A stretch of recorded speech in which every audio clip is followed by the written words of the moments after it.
All right. So next up, we have Josh, who is 33 and from Canada. He is another person who I have no information on. So, James, what do you think of Josh?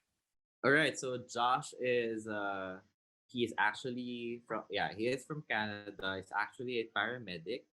He's also a volunteer fireman in his city, and he is uh he is a big fan of the show, but he was actually trying out to real survivors, but he was diagnosed with diabetes, so he couldn't do that anymore. So I think the closest thing that he can have from actual survivor is something like Zoomvivor, which is why he applied.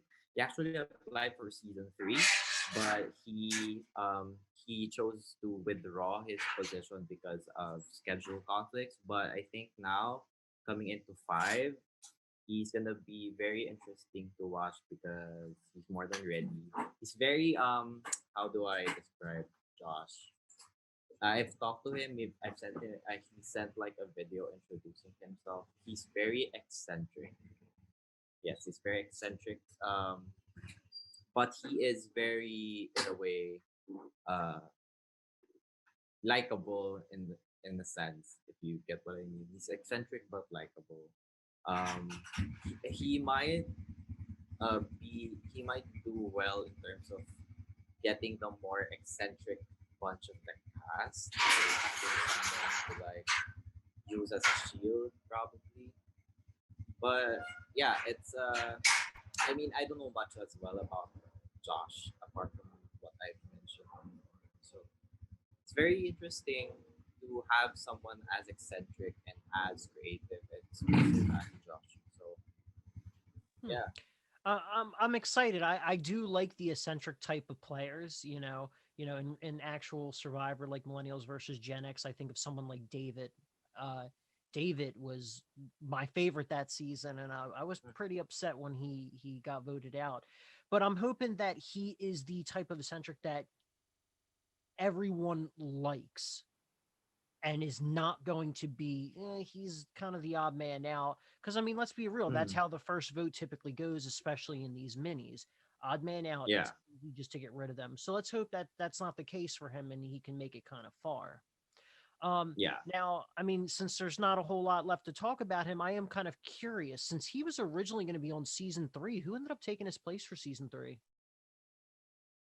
He was actually it was actually taken by Brandon. Yeah, I believe. Oh, wow. Well, look at Brandon. That's awesome. I mean, Yeah. he what was it? He or Josh got the Ayuda of the season. Who was that again? Josh or Brandon? What do you mean? Sorry. Can you repeat The that? isn't it excuse me if I'm mispronouncing it. Ayuda, right? Oh yeah, like the trade, like the hot guy of the season, something Yes, like yeah, that. that. So I I can't think remember it if it would was. be Brandon. So I mean, he I got think it would be himself a little. Brandon basing from yeah. Yeah, he Uh got huh. himself a little bit of a name in season 3 because of it, even though his first boot. I didn't exactly like him in the first episode, but I quickly grew to like him. But Yeah, because I think coming into that first episode, he was kind of the mastermind in voting Justin out, but it kind of backfired on his end. So that's why him being from a potential villainous strategic mastermind turned out to be someone who people rooted for, especially like when he was dueling against like the players in pre-merge and deep web. So that was a good element to see from him. And Brandon, apart from him being an attractive guy, so was a pastor as well, and he was very he's a charming. So I pastor. think that kind of yes, he's a pastor. Oh, I didn't know that. So I think that kind of helped him in a sense for people to like him.